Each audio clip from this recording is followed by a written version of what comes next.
The school hallway buzzed with the familiar chaos of students rushing to their next class, a symphony of chattering voices and shuffling feet. Leo, however, was oblivious to the surrounding commotion, locked in a fierce battle with a stubborn locker.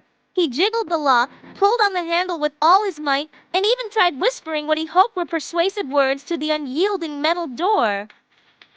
The locker, number 237, remained stubbornly shut, seemingly mocking his increasingly desperate attempts to retrieve his history textbook. He grunted, his face turning a shade of red that clashed spectacularly with his blue hoodie. He could feel the seconds ticking away, each one bringing him closer to being late for Mr. Harrison's famously punctual class. The metallic groan of the handle was the only response he received, a sound that was beginning to grate on his last nerve. From a short distance down the hall, leaning casually against her own perfectly functioning locker, Mia observed the unfolding drama with a wide, amused grin. She held her phone, pretending to scroll through it, but her eyes were fixed on Leo's one-man war.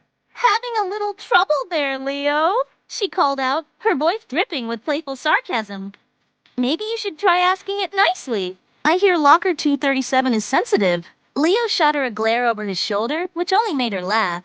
"Or perhaps a secret password." "Open Sesame is a classic for a reason," she added, wiggling her eyebrows. Her teasing was lighthearted, a familiar part of their daily banter, but at that moment, it only fueled Leo's mounting frustration.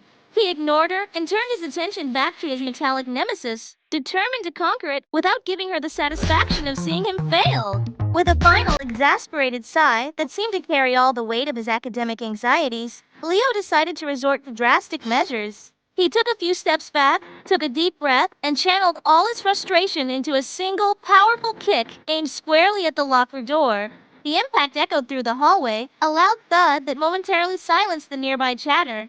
However, in his blind fury, his aim had been slightly off. Instead of his own locker, his foot had connected with the one right next to it, number 238.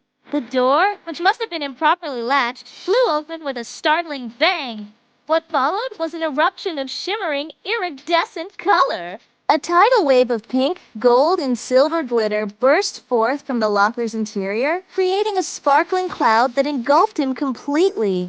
The glitter bomb, a prank clearly intended for someone else, had found its unintended victim. For a moment, a stunned silence fell over the scene. Leo stood frozen in the middle of the glittering fallout, his hair, face, and clothes now coated in a thick layer of sparkle. He blinked, trying to process what had just happened, a few stray pieces of glitter catching on his eyelashes. Mia's jaw had dropped, her initial amusement replaced by wide-eyed shock. The silence stretched for another second before a small snort escaped her. Then another. Soon she was doubled over, clutching her stomach as peals of unrestrained laughter echoed through the hallway. The sight of Leo, looking like a disgruntled disco ball, was too much to handle. After a moment, a slow smile spread across Leo's glitter-dusted face. He looked at his sparkling hands, then at Mia's laughing form, and the absurdity of the situation hit him. A chuckle escaped his lips, and soon he was laughing along with her, their shared laughter mingling with the still settling cloud of glitter in the chaotic school hallway.